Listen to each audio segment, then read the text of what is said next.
This is a tale of a mother's ultimate sacrifice and a son's ultimate betrayal.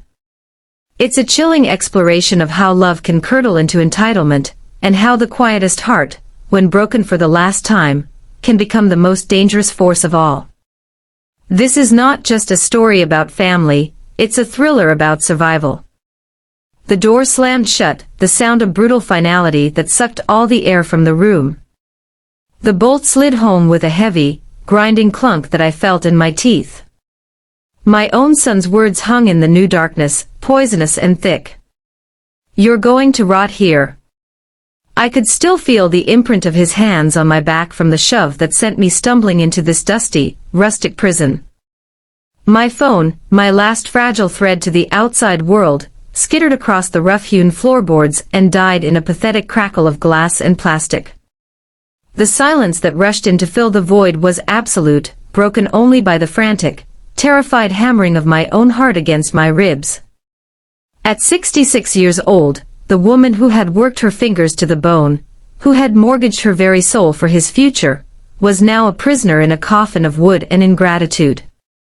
Condemned to die alone in the dark by the boy I had raised, loved, and given everything to. But this chilling end, this is just the final, rotten page. The story of how I got here is a much longer, more painful tale. It's a story that began not with a slammed door, but with a beautiful, calculated lie named Marlene. For 4 long decades, I built my entire existence on a foundation of love and sacrifice.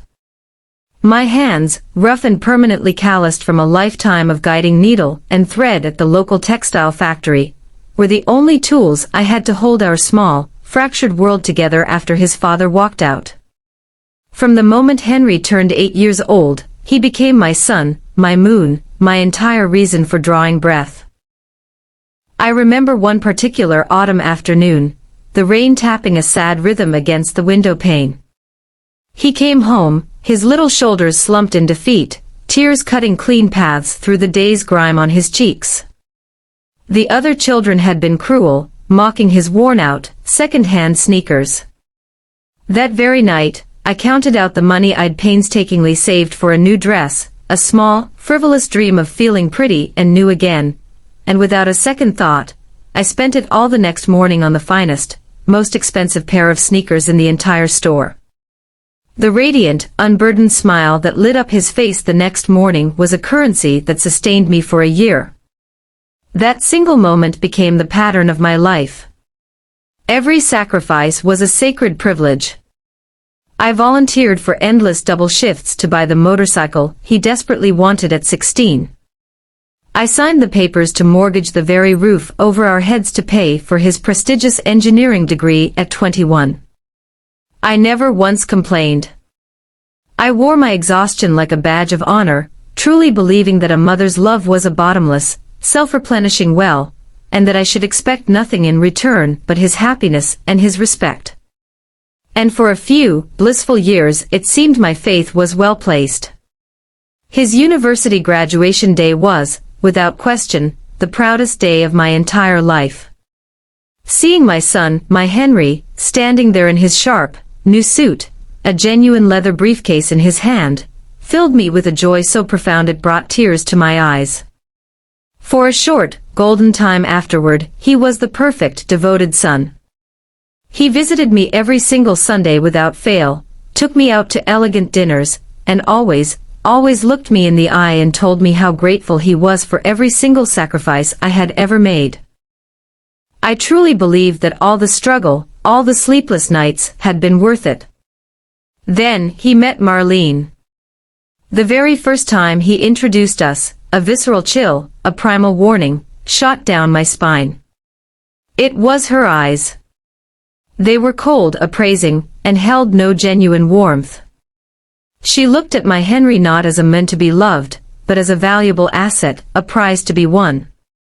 And she looked at me as a potential complication, a problem to be managed and eventually removed. Desperate to bridge the gap, I tried so incredibly hard. I memorized and cooked her favorite, complicated dishes. I spent my meager savings on small, thoughtful gifts for her. Every single kindness I offered was met with that same, thin, polished smile that never once reached her cold eyes. "Oh, Ella, you really shouldn't have gone to so much trouble for little old me," she would say, her voice dripping with a false sweetness that set my teeth on edge. Their wedding was a lavish, beautiful, and utterly soulless affair. I sat in the front row, a spectator in my own family's story, wearing a simple, off-the-rack dress, feeling completely invisible and utterly small. During the ceremony, when the officiant spoke beautifully about the importance of honoring one's family, I saw Marlene's hand tighten possessively around Henry's, a silent, chilling gesture that felt exactly like a heavy door being slammed shut right in my face.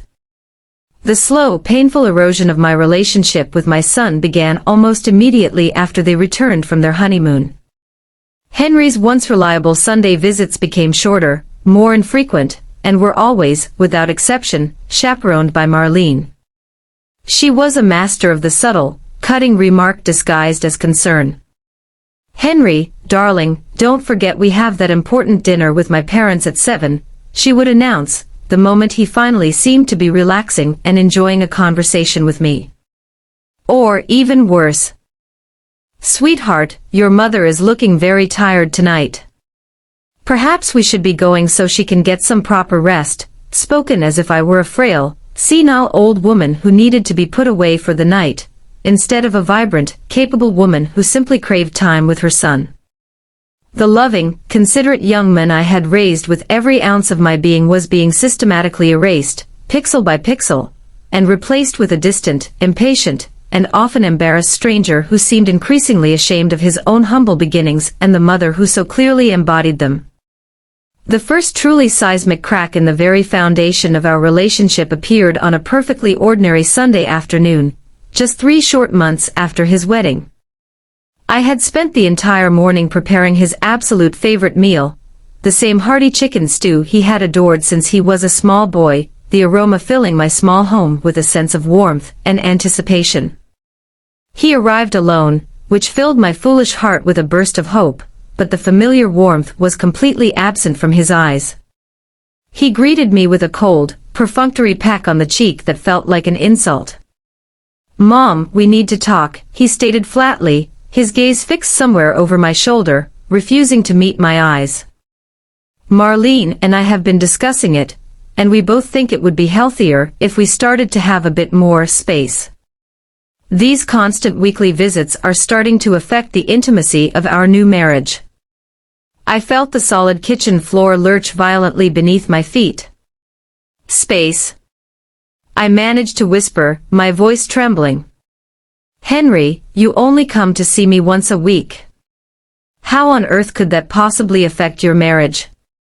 "That's precisely the problem," he snapped, his voice suddenly sharp and laced with a frustration that felt foreign, as if he were reciting lines written by someone else.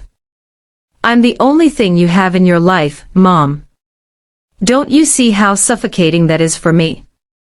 I'm a 30-year-old man. I have a new family now, new priorities. I can't keep living my life just to please you." He stood up and left without even tasting the stew I had made with so much love. I sat alone at that kitchen table for hours, motionless, watching the full bowl of food grow cold and form a greasy skin on its surface, feeling a fundamental, essential piece of my heart break off cleanly and turn to cold, dead ash inside my chest. The son she lived for is now the jailer who threw away the key. But deep in the darkness, a new resolve begins to stir. The silence in this cabin is a heavy, woolen blanket, smothering and thick. In the dark, your mind plays tricks on you. It dredges up every slight, every forgotten cruelty, and presents them to you on a silver platter of regret. The slow, painful unraveling of a mother's heart didn't happen with a single shout. It happened in the quiet spaces between his visits. The phone that never rang. The empty chair at my kitchen table every Sunday. I filled that silence with memories, but now, they feel like evidence in a trial where I was both the victim and the fool. It didn't get better after that Sunday. It got worse in a slow, methodical way, like a poison administered drop by drop. Henry only ever came around when he needed something.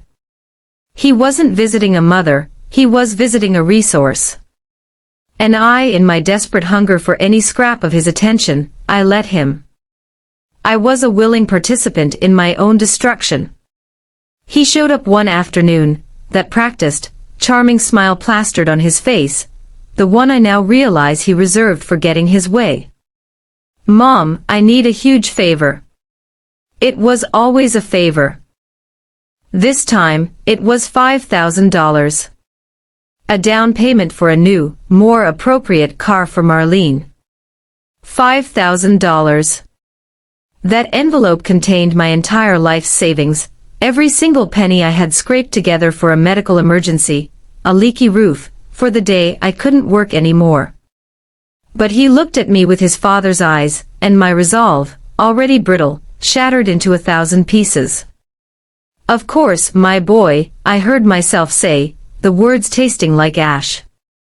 "Anything for you." I watched my security, my independence, disappear into the inside pocket of his designer jacket. He promised, his hand over his heart, that he'd pay me back in 3 months. He never did. Not a single cent. Every time I dared to mention it, there was a new, elaborate excuse. An unexpected tax bill, a necessary work trip for Marlene, urgent repairs on their investment property. I was no longer his mother. I was his personal, no-interest bank, and my feelings were just inconvenient paperwork. But the true bottom, the moment the last flicker of hope was extinguished for good, came with a simple flu. It wasn't just a cold, it ravaged me. My 66-year-old body ached in places I didn't know I had. The fever was so high I was hallucinating, seeing shadows moving in the corners of my bedroom. I was terrified, truly terrified, that I would die alone in that house. I called him, my voice a thin, reedy whisper. "Henry, please. I need you to come with me to the doctor. I'm too dizzy to drive and I'm scared." There was a long pause on the other end of the line, and I could hear Marlene talking in the background. Then, his voice cold and clipped. "I can't, Mom. We have a confirmed appointment with the architect to finalize the kitchen remodel. It's taken months to get this slot." The kitchen. He was choosing a new kitchen over his mother's life. And then, he delivered the killing blow, the words that still feel like shards of glass in my soul. "Besides," he said, sighing as if I were a tiresome child, "Marlene says that independent adults need to learn how to take care of themselves without constantly relying on others." Marlene says. That phrase had become the scripture of my new religion, a religion of neglect. I hung up the phone and I wept. I wept from the fever, from the pain, but most of all from the sheer, utter, catastrophic loneliness. He never called back. Not that day, not the next. It was my neighbor, Anne, a 70-year-old widow with her own pains, who heard my coughing through the walls. She was the one who brought me soup and medicine. She was the one who sat with me during the worst of the fever. A stranger showed me more compassion than the son I had created and sustained with my own body. That illness, it was a crucible. It burned away the last of my delusions, the last vestiges of the mother who believed her love could fix anything. Lying there in that sweat-soaked bed, shaking and utterly abandoned, a cold, hard clarity settled over me. I was done. I was finished being the begging mother, the emotional beggar pleading for crumbs from a table I had built with my own 2 hands. The next time he called, his voice was light, as if our last conversation had never happened. Marlene wanted my famous lasagna to impress some important colleagues from her clinic. For the first time in 30 years, I said the word. "No. I'm sorry, Henry. I can't. I have other plans." The silence on the other end of the line was so profound, so stunned, I could almost feel his shock through the receiver. "Other plans," he repeated, his tone dripping with disbelief and a hint of mockery. What plans could you possibly have? The sheer, unadulterated arrogance in his voice, it was like a lightning strike. It jolted me awake, electrifying a part of me I thought had died. My own, I said, my voice steady and cold as ice. And I hung up. My hands were trembling, but for the first time in a decade, my soul was not. But my defiance was a spark in a gas-filled room. And soon, the entire world I knew would ignite. He couldn't tolerate it. My disobedience was an earthquake in the perfectly ordered, superficial world he and Marlene had built. 3 weeks later, they descended upon my home unannounced. They marched into my living room not as guests but as invaders. Henry's face was a thundercloud of fury. "What the hell is going on with you, Mom?" he demanded, his voice booming in the small space. Marlene stood just behind his shoulder, a sleek panther in an outrageously expensive purple pantsuit, a smug, victorious smile playing on her lips. "We've been hearing some very concerning things, Ella," she began, her voice syrupy with fake concern. "From the neighbors. They're saying you're telling people that Henry is an ungrateful son. That he abandoned you." The accusation hung in the air, so absurd it was almost funny. They weren't here because they were hurt. They were here because their precious reputation had been slightly scuffed. And Henry, my son, my little boy, he just stood there. He let her launch these accusations. He didn't defend me. He didn't defend the truth. He was a statue, a hollow man in an expensive suit, utterly controlled by the woman beside him. And in that moment, as I watched the last vestige of the son I raised disappear behind a mask of cowardice and greed, the final, frayed thread of a mother's unconditional love, it snapped. That confrontation in my living room was a line drawn in the sand. I had finally seen the truth of the man my son had become, and there was no unseeing it. The cord was cut. But they weren't finished. Oh no. My small act of defiance had made me a problem, and in their world, problems aren't tolerated, they're eliminated. What came next wasn't a slow erosion, it was a declaration of war, cold, calculated, and utterly ruthless.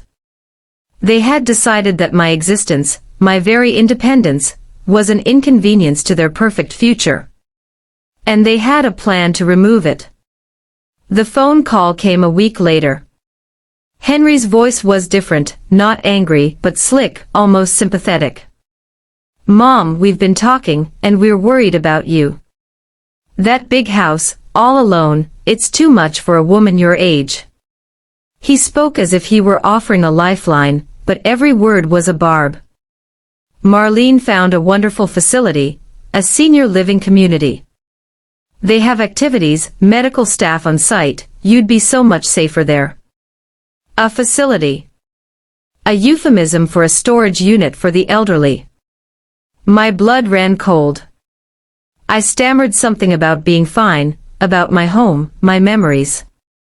"Memories don't keep you safe, Mom," he said, his voice hardening. "Be reasonable. We're thinking of you." But I knew. They weren't thinking of me. They were thinking of my house. The house I'd raised him in. The house whose mortgage I'd paid with 1,000 sacrifices.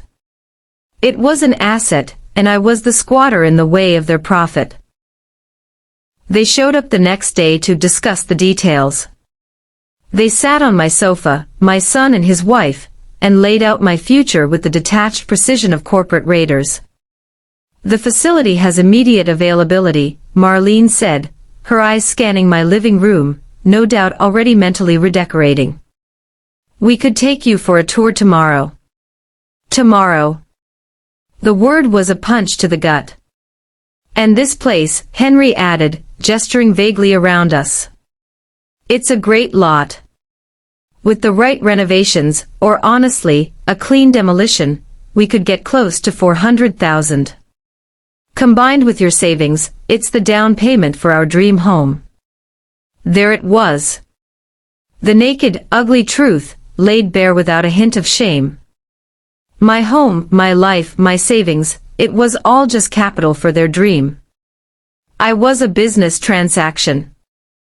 I sat there, numb, listening to them plan the erasure of my existence. I was to be neatly packaged and stored away so they could cash in. The betrayal was so complete, so profound, it felt like the air had turned to stone in my lungs. I knew then that I had to fight. Not for his love, that was gone, but for my own dignity. I went to my basement, the one place Henry never went, haunted by a childhood fear of the dark. Down there, amidst the old holiday decorations and dusty boxes, I began to build my arsenal. I bought a small, hidden camera. I started recording our phone calls. I documented every loan, every cruel comment, every veiled threat. I printed bank statements, I saved text messages. I created a shrine to their betrayal, papering the basement walls with the evidence of my own son's greed. It was my insurance policy. And my dear neighbor became my sole confidant, my witness. You have to go to the police, Ella, she'd plead, her face pale as I showed her the recordings. But I knew the law moved slowly. I needed something more definitive. I needed them to hang themselves with their own rope. I contacted a lawyer in secret, and began the process of writing a new will, disinheriting Henry completely. Everything would go to a charity for single mothers. It was my final act of reclamation. The trap was set. All I needed was for the predators to take the bait. They called to say they were coming over for a final discussion about the facility. I knew what that meant. It was an ultimatum. I called my lawyer and asked him to listen in on a live audio feed. I asked and to be ready in the kitchen. I placed my hidden cell phone to record. Then I waited. When they arrived, their smiles were thin and predatory. "Have you thought about our offer, Ella?" Marlene began, not even bothering with pleasantries. I took a deep breath. This was it. "I have," I said, my voice quiet but clear. "And my answer is no.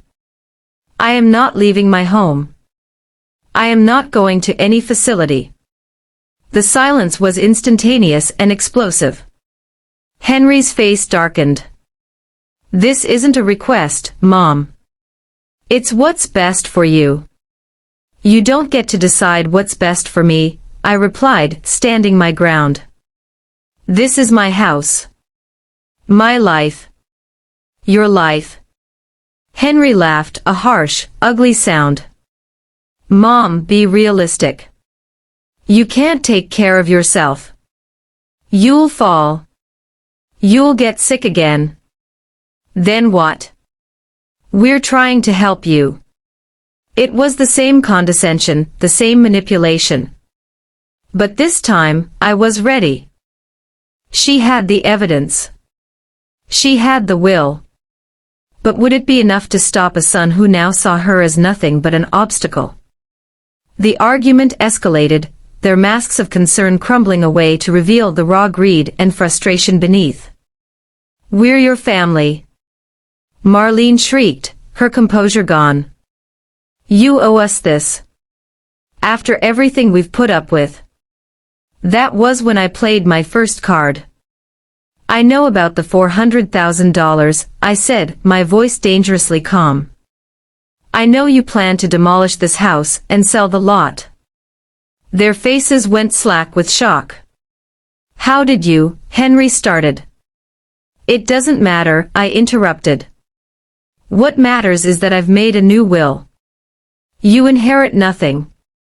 Not the house. Not my savings. Nothing." The room erupted. Henry lunged forward, his eyes wild. "You senile old woman. You can't do that. I'm your son. That's my money." He was screaming now, spittle flying from his lips. He grabbed my shoulders and shook me. "You will change it back. Do you hear me? It was the first time he had ever been physically violent with me. In that moment, any last doubt vanished. The boy I loved was dead. This was a stranger, a monster I had created. As he shook me, I saw and peer, horrified, from the kitchen doorway. I saw my hidden phone, its red recording light blinking steadily. They had taken the bait. They had shown the world exactly who they were. And I had captured it all. His hands on my shoulders, shaking me, that was the moment the last ghost of my son died. The violence in his eyes was pure and undiluted. It wasn't frustration, it was ownership. He believed he owned me, and I was malfunctioning. You will change that, Will, he roared, his face inches from mine. I could smell the coffee on his breath. Behind him, Marlene was a frenzy of panic, her eyes darting around the room, as if looking for the will itself to tear apart. I didn't struggle. I went limp, forcing him to bear my full weight. It broke his rhythm. Let go of me, Henry, I said, my voice a low, steady command that seemed to startle him more than my screaming would have. He released me, stepping back as if my skin had burned him. The spell was broken, and in its place was a chilling, dangerous silence. I straightened my dress, my heart a trip hammer in my chest. It's over, I told them. Get out of my house. But they were cornered animals, and cornered animals are at their most vicious. It's not over, Marlene hissed, her face contorted with a rage I'd never seen. We'll have you declared incompetent. No judge will uphold the will of a crazy old woman who records her own family. That's when I gave them my most terrifying weapon, a smile. You're right, I said calmly. Let's go see the evidence. All of it. I walked to the basement door. They followed, driven by a mixture of fury and morbid curiosity. I led them down the creaking stairs into the cool, damp air. I flipped on the single, bare bulb. The light illuminated my archive of betrayal. The walls were papered with printed emails, bank statements, blown-up photos of my bruised arm from when he'd grabbed me before. A timeline of their cruelty, meticulously documented. Henry stood frozen, his eyes scanning the walls, reading his own words, seeing his own actions reflected back at him in stark, undeniable proof. This is insane, he whispered, but the fight had drained from his voice, replaced by a dawning horror. Marlene stumbled to a section dedicated to her, transcripts of her phone calls mocking me to her friends, screenshots of her texts about my useless old furniture, photos of her measuring my living room windows. You psychotic bitch, she screamed, turning on me. You invaded our privacy. You destroyed my family, I replied, my voice echoing in the small space. I just collected the pieces. Then I walked to the old workbench where my laptop sat open. On the screen were multiple live video feeds. My lawyer, his face grim. A social worker from Adult Protective Services. And Mark, my neighbor the journalist, his expression one of utter shock. They've seen and heard everything, I said. The shaking, the threats, the plan to have me declared incompetent. It's all being recorded right now. The color drained from Henry's face completely. He looked like a man watching his own execution. Mom, please.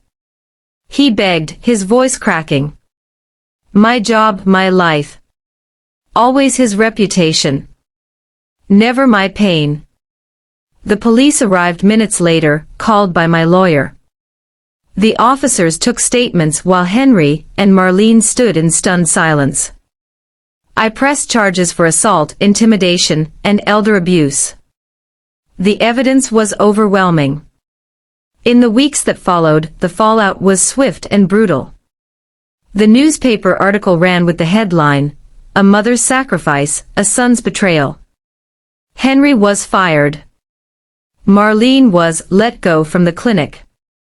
Their perfect, shiny life crumbled into dust, exposed for the rotten foundation it was built on. He came to my door one last time, weeks later. He was alone, unshaven, his expensive suit replaced with a wrinkled shirt. "Mom," he said, his eyes red-rimmed. "I've lost everything. Marlene left me. Please. There has to be a way to fix this." I looked at the shell of the boy I had loved more than life itself. I felt a sorrow so deep it was a physical ache but no love. That had been burned away. "You made your choice, Henry," I said, my voice quiet but firm. "You chose her. You chose greed. You chose to see me as a problem. There is no fixing that." I closed the door. I heard him slump against it, his sobs muffled by the wood. I stood there on the other side and finally let my own tears fall. They weren't for him. They were for the mother I had been, the one who believed love was enough. They were for the years I had wasted. They were tears of release. Now in this cabin, in this terrifying silence, I realized that closing that door was my true act of freedom. He thought he was imprisoning me here, but he was wrong. He imprisoned the weak, pleading woman I used to be. That woman died in this cabin. The woman who is leaving, she is someone new. Someone who knows her own worth. "The only way I'm leaving is in a coffin," he said. But he doesn't understand. The woman who walked in here is already gone.